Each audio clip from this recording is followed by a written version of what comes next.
Assalamualaikum. Welcome to my channel Motorcycle A to Z BD and this is Nizam. আছি হলো সাজেকের রাস্তায়, সাজেক থেকে বাগাইহাটের দিকে যাচ্ছি। তো যেতে যেতে আপনাদের সাথে একটা বিষয় নিয়ে একটু কথা বলবো, সেটা হলো আপনারা যারা লং ট্যুরে আসতে চান, লং ট্যুরে আসার সময় আপনাদের কি কি সাবধানতা অথবা কি কি সতর্কতা অবলম্বন করবেন অথবা কি কি নিয়ম কানুন মেনে চলবেন লং ট্যুরের ক্ষেত্রে, এই বিষয় নিয়ে একটু কথা বলবো।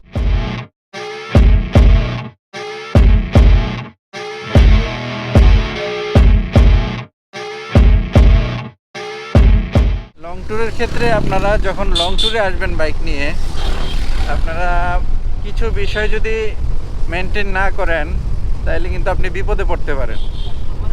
তো সেই বিষয়গুলো কি কি, এই বিষয় নিয়ে আপনাদের সাথে একটু কথা বলবো। চলেন মূল ভিডিওতে যাওয়া যাক।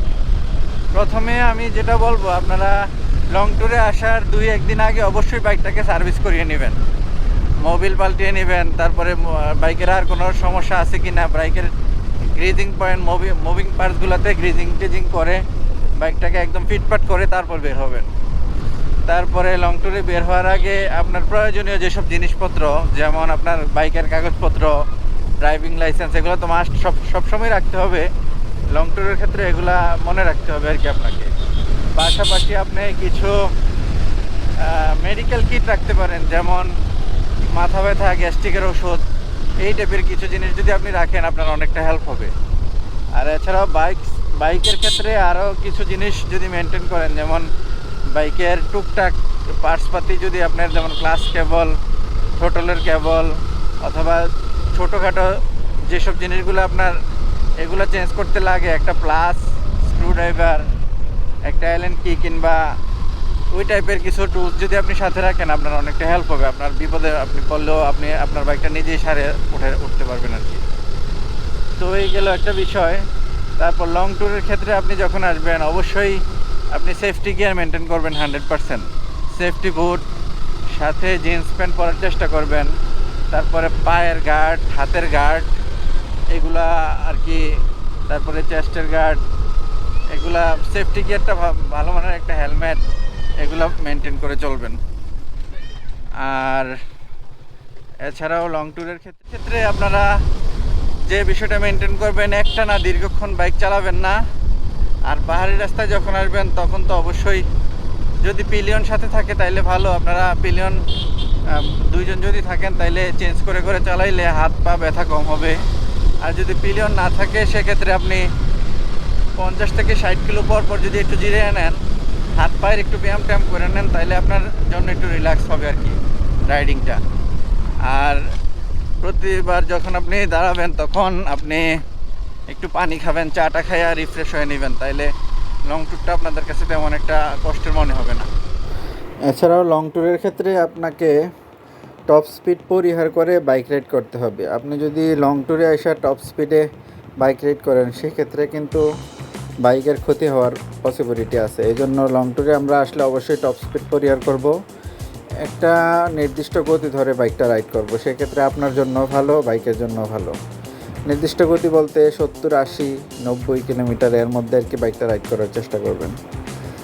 তারপর প্রচুর পরিমাণে পানি পান করবেন আর কি লং ট্যুরে যখন আসবেন আপনারা।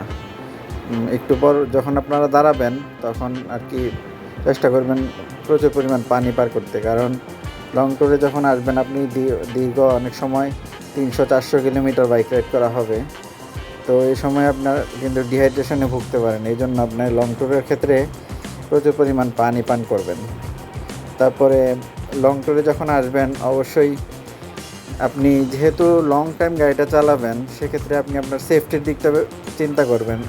সেক্ষেত্রে আপনি বিপজ্জনক ওভারটেক করবেন না আর কি। ওভারটেক তো করতেই হবে আপনি রাস্তায় বাইক রাইড করলে, বাট লং ট্যুরে যখন আসবেন তখন একটু ধীরে সুস্থে চালাবেন। বিপজ্জনক ওভারটেক আমরা আর কি লং ট্যুরের ক্ষেত্রে করব না। বিপজ্জনক ওভারটেক বলতে উচ্চ গতিতে ওভারটেক আমরা যেটা করে থাকি হাইওয়েতে, ওইটা পরিহার করার চেষ্টা করব।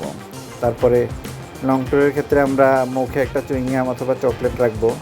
মাঝে মধ্যে অনেক সময় গলা শুকিয়ে আসে লং ট্যুরের ক্ষেত্রে, দীর্ঘক্ষণ বাইক চালাতে একঘেয়েমি চলে আসে।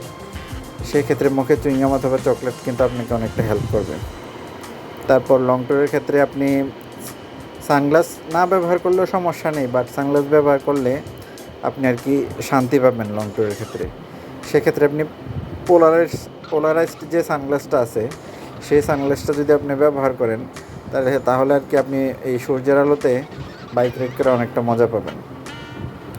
তারপর এছাড়াও লং ট্যুরে আপনি যখন বের হবেন তখন মোবাইল ফোনটা পরিহার করার চেষ্টাই করবেন, কারণ আপনি লং ট্যুরে বাইক চালাচ্ছেন, আপনার কাছে বারবার মোবাইল আসছে, মোবাইলে কলে রিং বাজছে, আপনি বারবার দাঁড়াইতে হচ্ছে, কিংবা আপনার মনোযোগ নষ্ট হচ্ছে আর কি মোবাইলের কারণে। তো যখনই লং ট্যুরে আসবেন আপনি আপনার মোটামুটি কাছের মানুষ যারা আছে তাদেরকে তো জানাই বের হবেন, এই জন্য জানিয়ে বের হবেন, আর পাশাপাশি মোবাইল ফোনটা আর কি সাইলেন্ট করে ব্যাগের মধ্যে রেখে দেবেন, একটা নির্দিষ্ট সময় পরে মোবাইল ফোনটা আর কি দেখবেন। এছাড়াও লং ট্যুরের ক্ষেত্রে যে বিষয়টা আপনাকে মানতেই হবে সেটা হলো আপনি অবশ্যই লং ট্যুরে অতিরিক্ত ভাজা পোড়া খাবার কখনোই খাবেন না, সেক্ষেত্রে আপনার গ্যাস্ট্রিকের প্রবলেম হতে পারে, বাইক রাইডিংয়ে প্রবলেম হবে আপনার। আর অতিরিক্ত ভারী খাবারও কখনো খাবেন না, লং ট্যুরে যখনই বের হবেন হালকা খাবার খাওয়ার চেষ্টা করবেন, আর গন্তব্যে পৌঁছানোর পর দেন ভারী খাবার খাবেন। এছাড়া আরেকটা বিষয়, লং ট্যুরে আপনারা যখন বের হবেন যে জায়গা যাচ্ছেন সেই জায়গা সম্পর্কে এবং সেই জায়গার রাস্তাঘাট সম্পর্কে ভালোভাবে ধারণা নিয়ে বের হবেন, না এলে কিন্তু আপনার রাস্তায় সময় অপচয় হতে পারে, অথবা যাওয়ার পর আপনি বিপদে পড়তে পারেন যে হোটেল ঠিক মতো না পাওয়ার কারণে।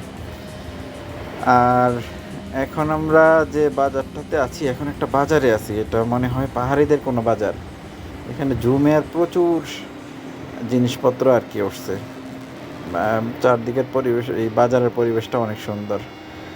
তো যাই হোক, এছাড়াও লং ট্যুরের ক্ষেত্রে বাইক রাইডিংয়ে লং ট্যুরের ক্ষেত্রে আরও অনেক বিষয় মেনটেন করে চলতে হয়, সেই বিষয়গুলা নিয়ে পরবর্তীতে আরও বিশদ আলোচনা করব। আজকে এই পর্যন্তই। তো ভালো থাকবেন সবাই, আর আমার চ্যানেলটা সাবস্ক্রাইব করে দিবেন, বেল বাটনে ক্লিক করে রাখবেন, লাইক দিবেন, শেয়ার দিবেন। তো সবাই ভালো থাকবেন। আসসালামু আলাইকুম।